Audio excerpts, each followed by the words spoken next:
dari 12 Multimedia SMK Negeri 1 Montok. Sekarang saya berada di Pasanggerahan Bangka Tinwining, rumah persinggahan di Montok, Bangka Barat.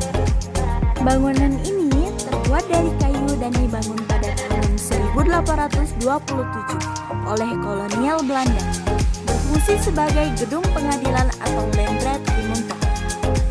Kemudian pada tahun 1851 dikelola perusahaan pertambangan timah Bangka atau Bangka Tinwining, berfungsi sebagai penginapan para karyawan timah Bangka Tinwining. Pada tanggal 11 Februari tahun 1897, gedung ini sempat menjadi tempat pengasingan pangeran dari Paku Alam bernama Kanjeng Pangeran Haryo dari Kesultanan Jogja yang menentang perintah Belanda saat itu. Kanjeng Pangeran Haryo R.M. Pakuningprang sebenarnya ditugaskan Belanda untuk berperang melawan pasukan Aceh dalam Perang Aceh. Namun, Pangeran justru berbalik berpihak kepada pasukan Aceh untuk melawan Belanda. Akhirnya ditangkap dan ditahan di gedung Landrat Montok. Pemerintah Belanda juga melarangnya untuk berhubungan dengan masyarakat Montok.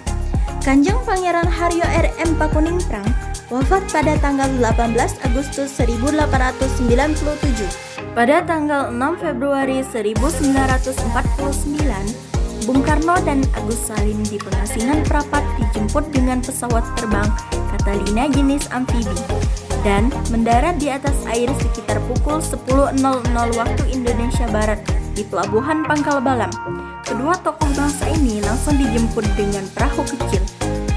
Tampak Bung Karno dengan pakaian setelan abu-abu dan peci hitam keluar dari dalam pesawat, lalu menaiki perahu. Kemudian disusul Haji Agus Salim dengan mengenakan pakaian setelan putih, mantel abu-abu, bertongkat, berkacamata, dan serta peci oke khas buatan sendiri. Kedua tokoh bangsa ini langsung dibawa ke Menumbing, tiba sekitar pukul 13.00 waktu Indonesia Barat.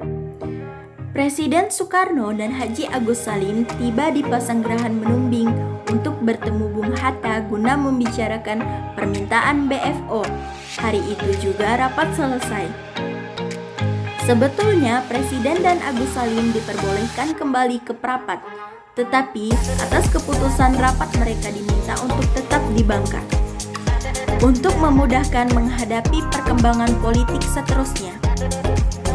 Namun, pada keesokan harinya, Bung Karno mengajukan pindah ke Pasanggerahan Bangka Tinwining di Montok dengan alasan memiliki penyakit asma, tidak tahan akan dinginnya puncak Menumbing. Permintaan dikabulkan, lalu Bung Karno dipindahkan ke Pasanggerahan Bangka Tinwining disertai Haji Agus Salim, Mr. Mochrom, dan Ali Sastroami Jojo. Pengasingan tokoh Republik Indonesia ke Montok Bangka mengundang perhatian dunia. Komisi PBB untuk Indonesia disebut United Nations Commission for Indonesia (UNCI) selalu mondar-mandir ke Pulau Bangka guna melakukan perundingan dengan Soekarno dan Hatta beserta kabinetnya yang diasingkan di Montok. Di ruang makan utama Pasanggerahan Bangka Tinwining menjadi ikon penting membicarakan bahan perundingan, gencatan senjata atau ceasefire, serta persyaratan atau tuntutan kepada Belanda agar perundingan ke depan harus disaksikan oleh UNCI, Badan PBB. Presiden Soekarno pernah menyampaikan bahwa kompromi terakhir dari persetujuan Rom-Royen berlangsung di meja dapurku, di rumah instansi milik pertambangan timah di mana aku diasingkan. Selain itu, tempat ini juga merupakan tempat diserah terimanya surat kuasa kembalinya ke pemerintahan rakyat Indonesia ke Yogyakarta dari Insinyur Soekarno kepada Sri Sultan Hamengkubuwono pada bulan Juni 1949. Surat kuasa itu dikonsep oleh Bung Hatta di Pasanggerahan Menumbing dan diketik oleh Abdul Ghaffar Pringgodigdo. Penyerahan surat kuasa itu disaksikan oleh Bung Hatta, Mr. Rom, dan Ali Sastroami Jojo hari itu juga. Hasil dari perjuangan dalam Perang Kemerdekaan berupa pengakuan kemerdekaan Republik Indonesia Serikat 27 Desember 1949, namun menjadi bahan perdebatan hingga sampai sekarang. Sementara slogan From Bangka Begins the Victory juga dalam bahasa Belanda Van Bangka Begin the Victory, yang diterjemahkan oleh Mr. Roam adalah dari Bangka datangnya kemenangan. Seolah-olah lenyap ditelan bumi. Kuat awalnya diketahui bahwa jalan politik yang dilakukan Bung Karno dan Bung Hatta lewat perjuangan diplomasi dianggap gagal sampai akhir 19 Desember 1948 yang berakibat ditangkapnya Bung Karno dan Bung Hatta. Dan sejak saat itu perjuangan diserahkan lewat jalur perang, lewat senjata dengan cara bergerilya dipimpin oleh Jenderal Sudirman.